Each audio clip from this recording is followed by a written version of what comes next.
Hey, welcome to my GTE Le Mans lap guide on Le Mans Ultimate. We're going to be driving the Ferrari 488 GTE car again because it still seems like one of the more dominant GTEs. We're going to be starting the lap off quite similar to the hypercar, although there are some areas around the track where you do have to drive a little bit differently. But anyway, starting off, keep all the way to the left, out towards the left curb here, and then we're going to be going flat towards the right and bringing the car all the way to the right.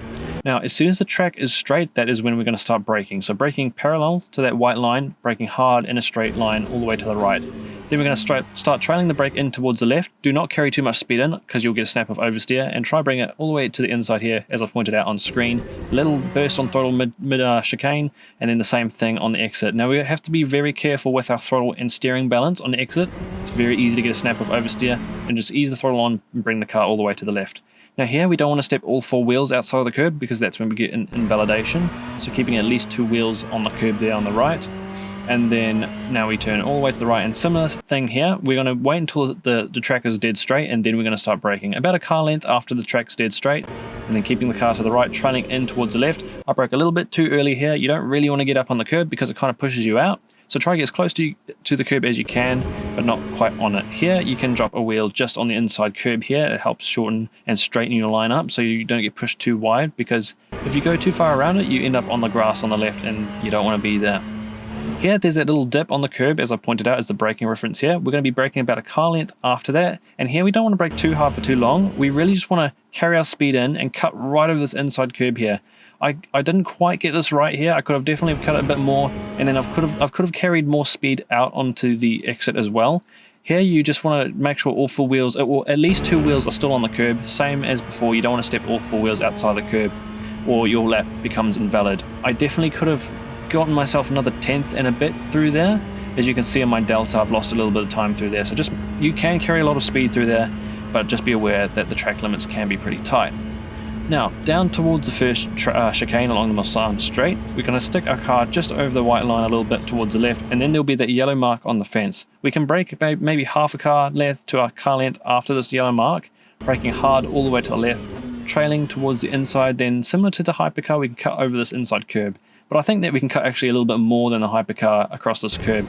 Opening up our entry line for this turn, here we want to pop our left wheels up on top of the curb here, and then again be very gentle with your steering and throttle balance, easing the throttle on exit there, and then you can use a little bit of the curb on the right side there. Just don't go all the way over top of the curb because that's when you get a lap invalidation. Now we head towards the next turn. There's not a whole lot to say, but what I will mention is that if you look at the rev lights on the dashboard there, I'm not going all the way up to the red one. I'm shifting just before it goes red because I found that I gain just a tiny little bit of time when I shift a little bit earlier. So that's just one little thing I thought would be worth mentioning. Now we head towards the next braking zone. Again, we're looking for the 100 board there, braking 1 to 2 car lengths before the 100 board, maybe 2 car lengths before the 100 board, braking hard all the way to the right. And what we're doing into this turn is pretty much the opposite of the first chicane along the Mulsanne straight. So we're cutting across this inside curb on the left, opening up our entry line for the next turn towards the right here, bringing up our wheels on top of this curb too, and make sure we ease on our throttle and steering inputs. Again, we want to balance them nicely. I accidentally carried too much momentum out too early, so I ended up quite wide too early, and I've put that green line on screen to kind of show whereabouts you should be. So don't accelerate too early, and make sure you just bring the car in. I lost a little bit of time there. And again, don't cut the curb too much or you'll get an invalid lap. So now we head down to the end of the Mulsanne straight, and we're looking for the start of the inside curb. And there's a few braking references there, but I'll point out the ones that I use when we get there. So heading down a little bit here towards the braking zone, and then on the right there's the start of the curb. I brake a fraction before that starts, or that white line in the middle of the road, braking a little bit after that. And then hard on the brakes all the way to the left, and then we're trailing in first gear. We want to keep real tight here. Do not carry too much speed into the turn because we want to be able to nicely flow through here and accelerate on exit. Because in that case, I think I carried it too much speed in, and I didn't get the greatest exit. And on exit, don't get onto the sand because you can spin there and throw yourself into the wall. So I've lost about a tenth coming out of there. All I really had to do is hold the brake a little longer, or brake a tiny little bit earlier, and then trail brake in and turn earlier. I could have flowed through the corner a lot nicer and had a better exit. So bear in mind, in all the tight turns, just don't carry too much speed in because you'll lose a lot of time doing that. Now for the next turn, we're looking for the green paint on the left side of the track. We're going to be braking right after that ends and aiming in towards the apex of this little kink to the right here. Be really careful on the brakes. You might want to trail it as you turn in, and then as soon as you're in a straight line here, get harder on the brakes again to slow the car down, bring the car back towards the right a little bit to open up an entry line. Here on the inside, you don't really want to get up on that curb because it unstabilizes the car, and it's very prone to oversteer when you get up on that curb.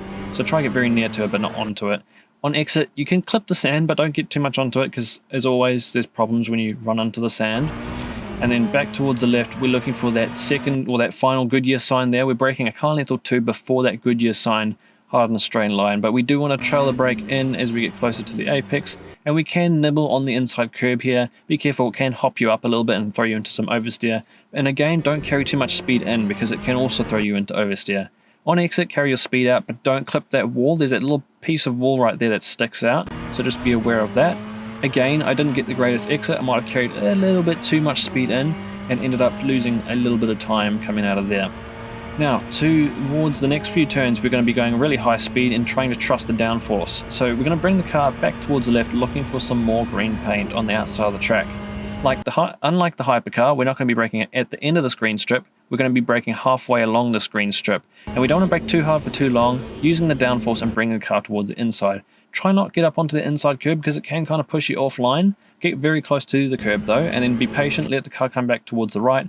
Get on throttle, bring the car back towards the right, opening up an entry line for the left here, and we should be flat out through this turn.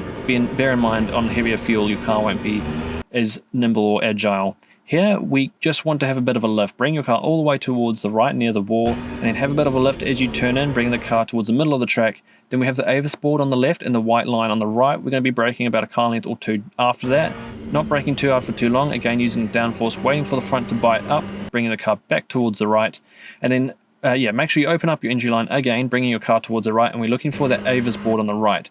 At that point, we can start turning and lifting because we don't need a brake for this turn. On the left, this is a very funny turn because you can carry a lot of speed through here. It might not feel like it, but you can. Now, you can use a little bit of the anti-cut strips on the inside here with the GTEs and then carry your speed all the way to the outside. Make sure you keep at least 2 wheels on the curb. If you step all 4 wheels outside the curb, your lap will become invalid. So you can take that corner a lot, where you can abuse the curb a little bit more through there than you can with the hypercar. Now to the final chicanes, we're going to use there's a couple reference points here. There's that board on the left or the side of the curb on the right, braking about 3 car lengths before that curb starts. And then we can cut all of the curb on the left right over the anti-cut strips, but don't go all the way up to the sand because that's where your lap invalidation is. And then we get to the right, we want to get right up on top of the curb, but don't go too far over. Again, you don't want to invalidate your lap. And just don't carry too much speed in because then you compromise this final chicane here. Bring the car slightly back towards the right and brake quite early down to second gear. We really want to get ourselves lined up for this turn. We can cut half of the anti-cup strips there. Any more, then your lap will become invalid. And then for the final turn, you can hop over that sausage curb a little bit. Unlike the hypercars, which don't like it, in the GTEs, you can use a bit of that sausage curb. And there we go. Onto the final straight. Carry our speed out, get on throttle, don't touch the sand as always. And then that's a lap at Le Mans in the GTE cars in Le Mans Ultimate. This lap time I thought was alright, but there's definitely at least another half second with those mistakes I made in that lap. So I hope this guide has helped you out, but I'll let you watch that lap all over again without the interruptions. After that, we'll take a quick look at the pit entry to help you guys with that, and I'll see you very shortly.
That time was a 3:49.6. Right, so with that lap done now, we can now take a look at the pit entry for the GTE cars at Le Mans.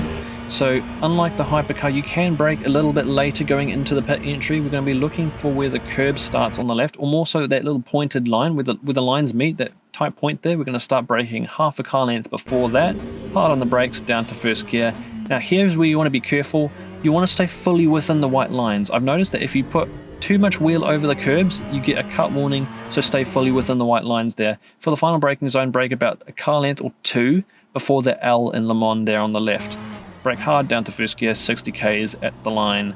So that one will take a bit of practice. It's not super easy pit entry. I hope that this lap guide's helped you out. It'll take some time to get used to this combination. It's a very long track. But yeah, if you have any thoughts or anything you want to ask, then feel free to leave a comment, and I will see you guys in the next video.